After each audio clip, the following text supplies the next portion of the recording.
नमस्कार, दिन भर की बड़ी खबरों में आपका स्वागत है। मैं हूं आपके साथ अंशिता। आज इस बुलेटिन में बात होगी नीतीश के साथ सरकार बनाने पर लालू यादव के बड़े ऐलान की, मंदिर मस्जिद विवाद पर इंडिया के सुप्रीम कोर्ट जाने की, देखेंगे मोदी सरकार के खिलाफ कांग्रेस के बड़े अभियान को, महाराष्ट्र सरकार में बढ़ते टकराव को, जानेंगे बिहार में छात्र आंदोलन से कैसे फंसी सरकार, और बुलेटिन के आखिर में देखेंगे जाने माने कार्टूनिस्ट इरफान की किस खबर पर पड़ी तिरछी नजर। लेकिन दिन भर की तमाम बड़ी खबरों से पहले एक नजर आज की सुर्खियों पर। मनु भाकर और डी गुकेश को मिलेगा खेल रत्न, 32 खिलाड़ियों को मिलेगा अर्जुन पुरस्कार। 17 जनवरी को राष्ट्रपति भवन में होगा पुरस्कार वितरण। नीट यूजी परीक्षा का नया फॉर्मेट आया सामने, हाइब्रिड मोड में होगी परीक्षा, 2 फेज में होगा एग्जाम। पीतमपुरा पहुंचा भोपाल गैस मामले का कचरा, स्थानीय लोगों ने जताया विरोध, पर्यावरण पर गलत प्रभाव पड़ने की कही बात। हरे निशान पर बंद हुआ शेयर बाजार, 1436 अंकों की बढ़ोतरी के साथ 79,943 पर बंद हुआ सेंसेक्स, वहीं 445 अंकों की बढ़त के साथ 24,188 पर बंद हुआ निफ्टी। ये तो थी सुर्खियां, अब बात आज की सबसे बड़ी खबर की। नए साल की शुरुआत के साथ ही बिहार की सियासत में उफान आ गया है। नीतीश कुमार की बीजेपी से नाराजगी की खबरें तो लगातार आ रही थी, और अब इस नाराजगी के बीच महागठबंधन ने नीतीश कुमार के लिए अपने दरवाजे खोल दिए हैं। लालू यादव ने नीतीश कुमार को माफ करने का ऐलान कर दिया है। तो क्या कहा है लालू ने, देखिए ये रिपोर्ट। बिहार में नए साल में नई सरकार बनेगी। तेजस्वी यादव के इस बयान को दिए हुए एक दिन भी नहीं हुआ कि बिहार में नई सरकार गठन की तैयारी शुरू हो गई। अब लालू यादव का बड़ा बयान सामने आया है। आरजेडी प्रमुख लालू यादव ने कहा कि अगर नीतीश कुमार आते हैं तो क्यों नहीं उनको साथ लेंगे, रहें, साथ में काम करें, हम अपने साथ रख लेंगे, सारी गलती माफ कर देंगे। माफ करना ही हमारा फर्ज है। हम लोग फैसला लेते हैं, लेकिन नीतीश कुमार को शोभा नहीं देता है। वो बार बार भाग जाते हैं, निकल जाते हैं। अगर वो फिर आएंगे तो रख लेंगे। लालू ने यह भी कहा कि हमने अपने दरवाजे नीतीश के लिए खोल दिए हैं, वो भी अपने दरवाजे खोल दे। लालू के बयान पर नीतीश कुमार से मीडिया ने सवाल किया तो नीतीश कुमार ने इसका जवाब नहीं दिया और हाथ जोड़कर निकल गए। नीतीश कुमार के मौन को उनकी मंजूरी माना जा रहा है।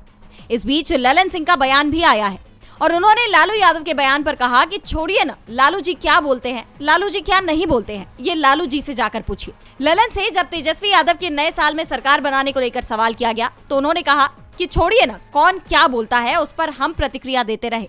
साफ है, लालू यादव के बयान के बाद ना तो नीतीश कुमार ये कह रहे हैं कि वो महागठबंधन के साथ सरकार नहीं बनाएंगे, और ना ही ललन सिंह लालू यादव के बयान को गलत करार दे रहे हैं। इससे बीजेपी की चिंता बढ़ती दिख रही है। दावा किया जा रहा है कि अगर नीतीश कुमार पलटी मारते हैं तो बीजेपी जेडीयू के सांसदों में सेंधमारी करने की कोशिश में जुट जाएगी, क्योंकि अगर नीतीश कुमार पलटी मारते हैं तो केंद्र की मोदी सरकार भी मुश्किल में फंस जाएगी। इसलिए जेडीयू को तोड़ने की कोशिश में बीजेपी जुट गई है। बिहार में नए साल में खेला होना अब तय माना जा रहा है, तो इस साल एक और मामले में बड़ा फैसला होने वाला है।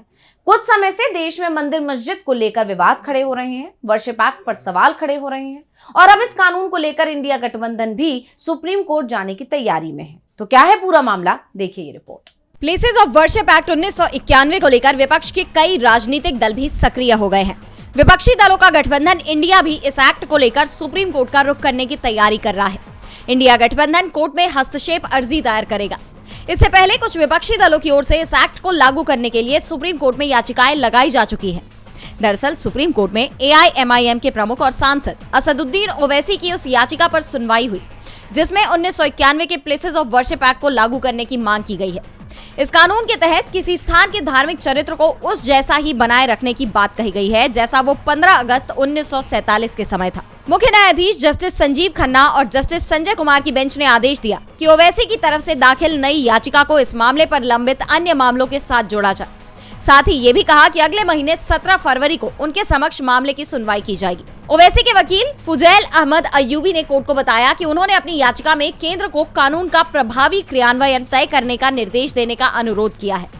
ओवैसी ने अपनी याचिका में उन कई केसों का भी जिक्र किया है जहां कई कोर्ट की तरफ से हिंदूवादी संगठनों की याचिकाओं पर मस्जिदों के सर्वेक्षण कराने का आदेश दिया गया है। इंडिया गठबंधन देश में सांप्रदायिक सौहार्द को बनाए रखने की कोशिश में जुटा हुआ है, तो मोदी सरकार की घेराबंदी भी की जा रही है। कांग्रेस की तरफ से तो डॉक्टर अंबेडकर पर अमित शाह के बयान को लेकर बड़ा आंदोलन शुरू करने का ऐलान कर दिया गया है और इसकी शुरुआत 3 जनवरी से हो रही है। तो क्या है कांग्रेस का प्लान, देखिए रिपोर्ट।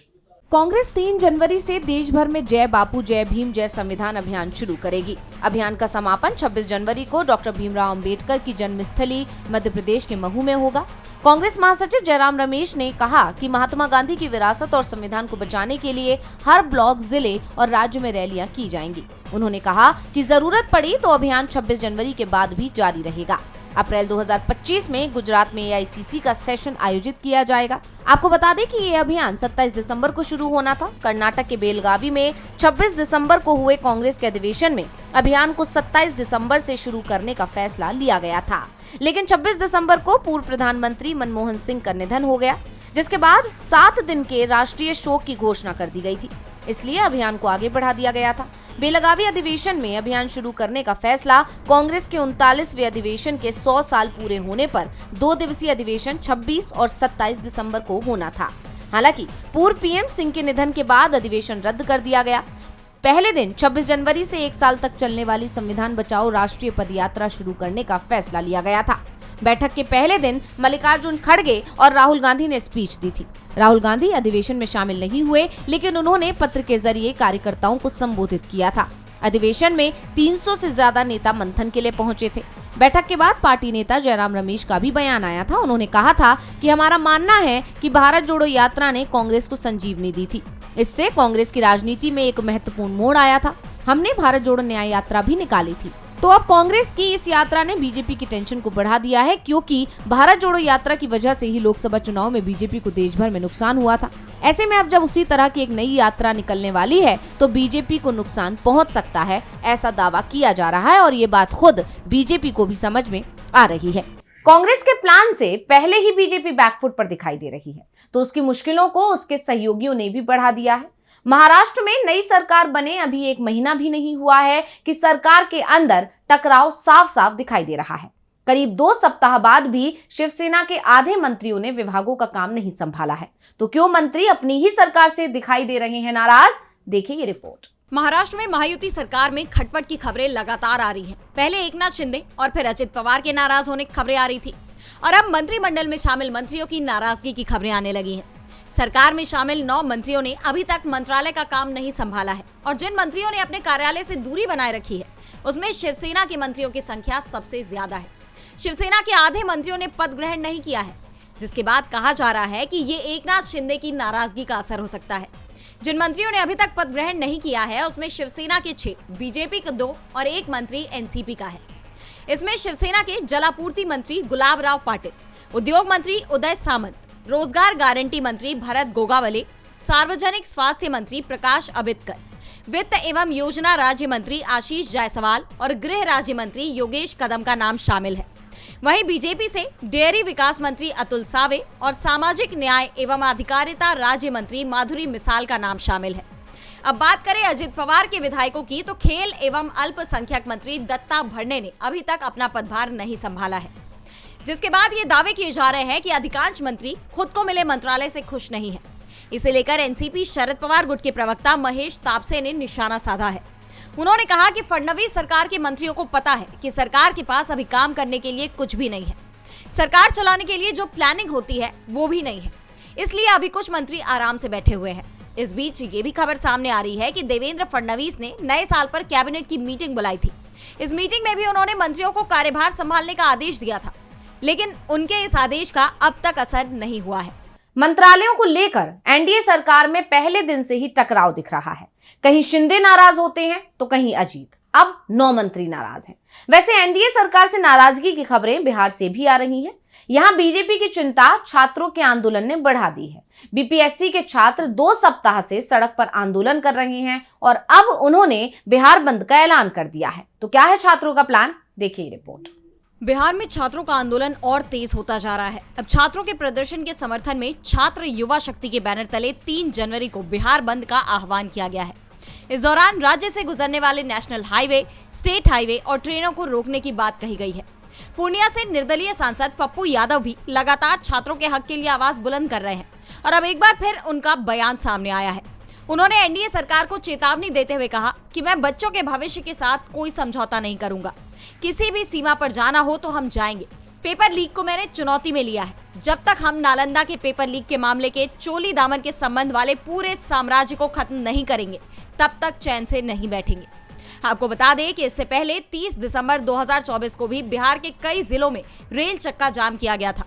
छात्र संगठन और लेफ्ट पार्टियों ने सड़क पर भी गाड़ियों को रोका था।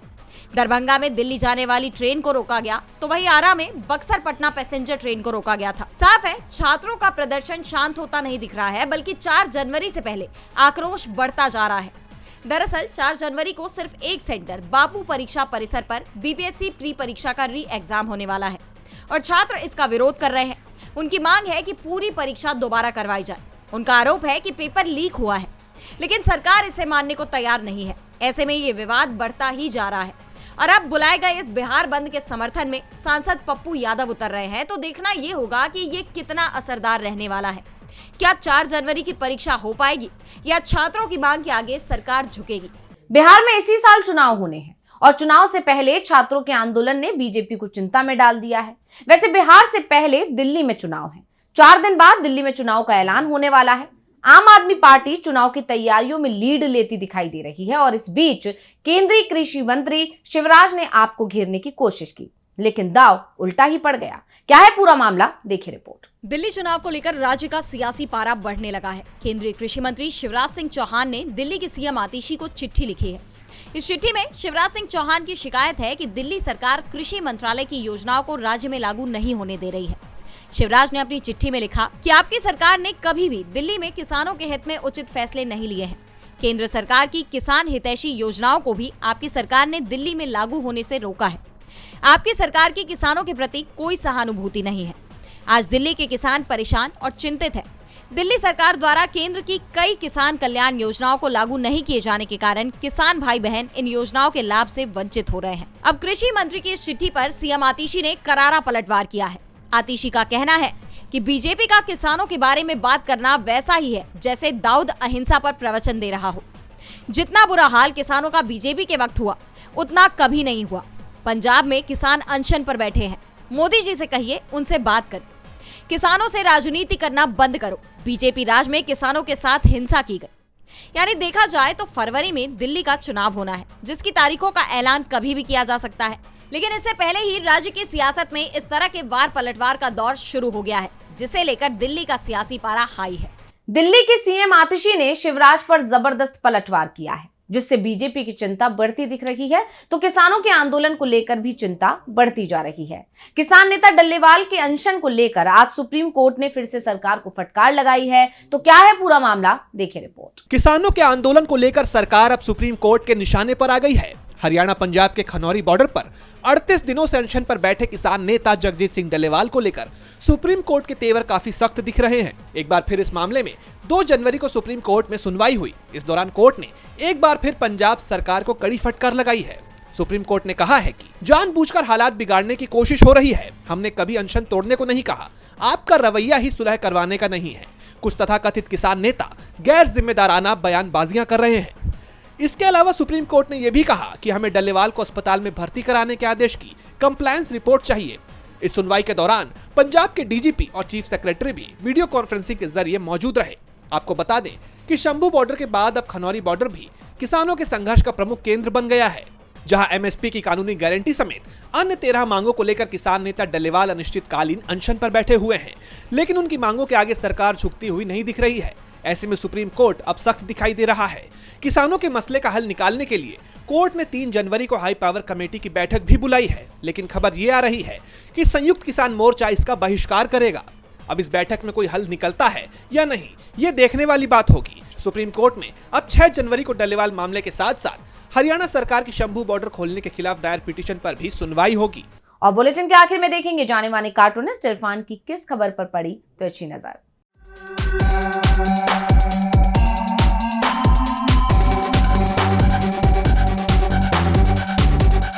बिहार और महाराष्ट्र में बीजेपी का काम सेट हो गया है, इसलिए अब दोनों ही राज्यों में घर वापसियां हो रही हैं।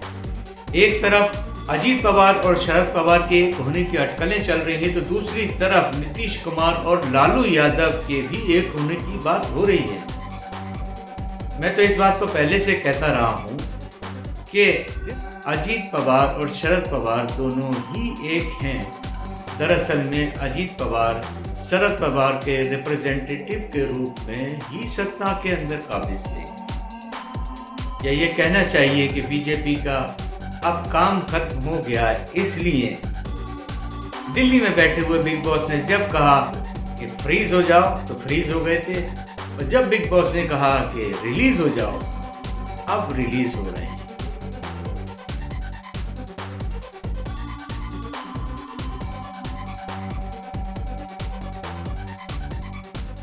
बहुत बहुत शुक्रिया इरफान जी। तो आज इस बुलेटिन में बस इतना ही। आप देखते रहिए टीवी लाइव और मुझे दीजिए इजाजत। नमस्कार।